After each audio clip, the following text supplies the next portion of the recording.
Shalom, selamat pagi jemaat dikasih Tuhan. Kembali lagi kita berjumpa dalam Renungan Pagi.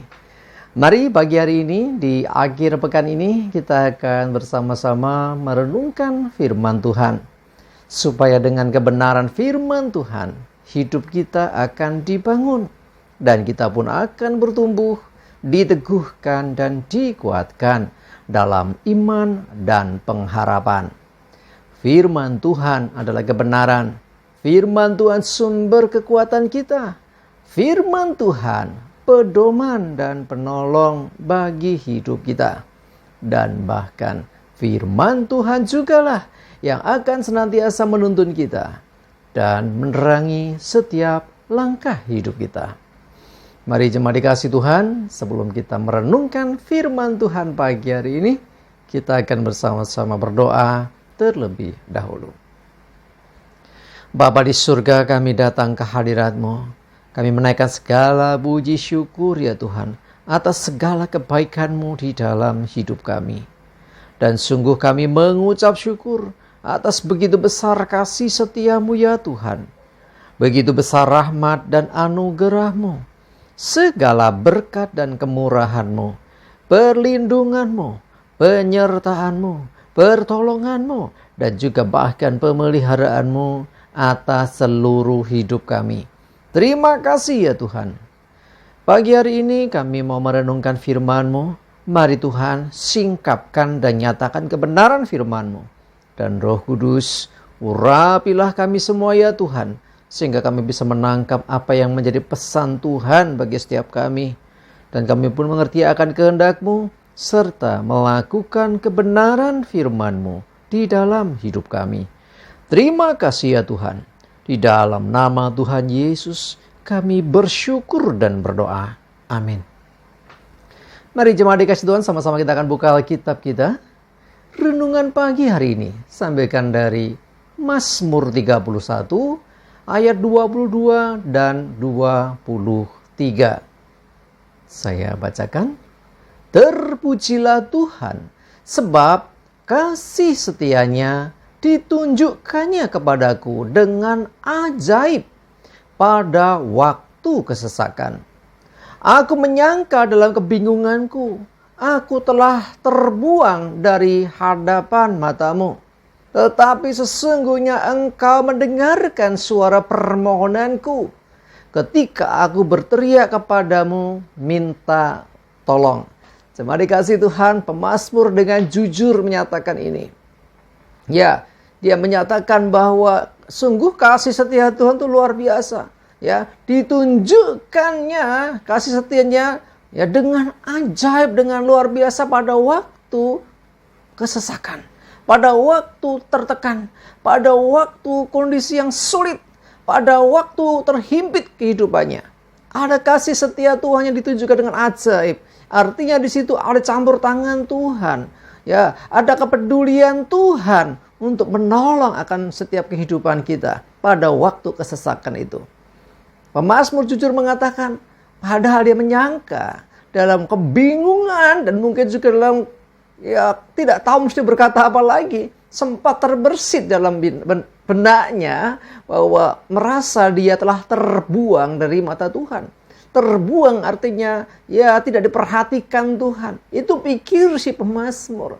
Tetapi dinyatakannya sesungguhnya engkau Tuhan mendengarkan suara permohonanku ketika aku berteriak kepadamu minta tolong. Nah, itu ya kebenarannya. Jadi di dalam Mazmur ini dinyatakan tentang bagaimana dia berprasangka. Ya, seringkali dalam kehidupan kita pun juga gitu ya, sehingga terjadi salah sangka. Salah paham dengan Tuhan. Kok Tuhan gak peduli sih? Aku sudah berdoa, kok Tuhan gak tolong-tolong sih? Aku sudah istilahnya sungguh-sungguh, kok Tuhan gak memperhatikan aku sih? Kadang terjadi demikian pikiran-pikiran kita terbatas. Pikiran-pikiran kita yang sangat-sangat sempit.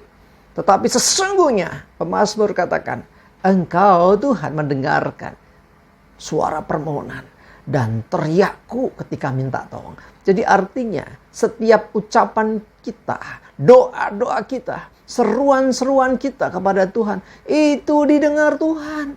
Jadi bukan Tuhan tidak mendengar, bukan Tuhan tidak memperhatikan.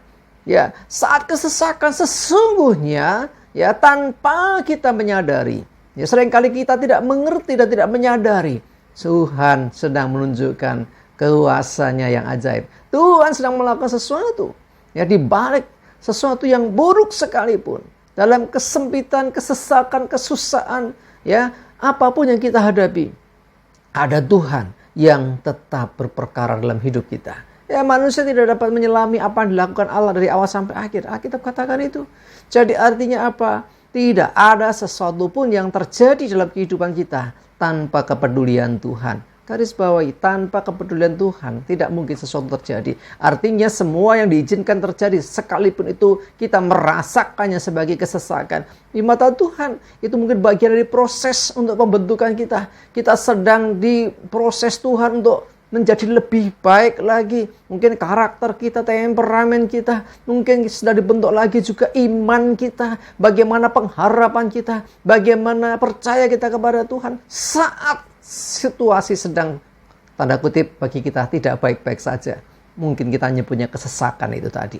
Tetap perhatikan, kasih setianya akan ditunjukkannya dengan ajaib, ya, dengan luar biasa. Karena itu jangan salah paham lagi. Engkau yang berdoa belum dijawab Tuhan, tetaplah berdoa. Alkitab katakan, tetaplah berdoa. Tetap percaya, tetap berpengharapan di dalam Tuhan. Jangan putus asa. Sekalipun sudah lama engkau meminta sesuatu, kok belum juga terwujud. Cuma dikasih Tuhan. Satu hal, Tuhan punya cara dan waktu tersendiri untuk menjawab doa kita. Hal yang lain yang harus kita perhatikan, bahwa Tuhan punya rencana yang jauh lebih baik dan Dia sanggup melakukan sesuatu melebihi yang kita doakan. Ya, jadi bagian kita tetap percaya, bersabar, menantikan jawaban Tuhan, bersabar dengan tetap percaya bahwa Tuhan pasti memberikan yang terbaik bagi hidup kita. Yuk, saya mengajak kita hari ini, mulai sekarang jangan salah paham lagi. Ya, jangan salah mengerti, jangan merasa terbuang, jangan merasa nggak diperhatikan Tuhan. Sebaliknya percayalah bahwa Dia, Tuhan, selalu mendengarkan setiap seruan doa kita, permohonan, minta tolong kita kepada Tuhan. Selalu Dia dengarkan. Dan Tuhan peduli. Ingat, Tuhan peduli dan tetap mengasihi dan pasti menolong engkau apapun permasalahan yang kau hadapi. Amin. Kita berdoa. Tuhan, terima kasih pagi hari ini kami disegarkan dengan pernyataan firman-Mu dalam Mazmur ini Tuhan. Seringkali kami mengalami yang demikian. Seringkali kami salah paham, kenapa tidak dijawab Tuhan doa kami. Tapi sesungguhnya Engkau mendengar. Dan sesungguhnya Engkau dengan cara-Mu yang ajaib tetap berperkara dalam hidup kami. Ampuni kami kalau seringkali salah paham, seringkali salah mengerti akan apa yang Tuhan sedang kerjakan dalam hidup kami. Sesulit apapun, kesesakan atau apapun, kami percaya di balik semua itu, Engkau Tuhan tetap berperkara mendatangkan kebaikan bagi hidup kami. Terima kasih Tuhan, kami bersyukur, berdoa menyerahkan hari ini dalam tuntunan penyertaan-Mu. Jauhkan dari kami celaka mara bahaya, damai sejahtera, sukacita, kesehatan, kekuatan, dan berkat-berkat-Mu Tuhan menyertai kami semua. Terima kasih, dalam nama Tuhan Yesus kami bersyukur dan berdoa. Amin. Mari jemaat dikasih Tuhan, yuk semangat terus, maju terus dalam iman dan pengharapan. Selamat beraktivitas, selamat berakhir pekan. Tuhan Yesus memberkati kita semua. Amin.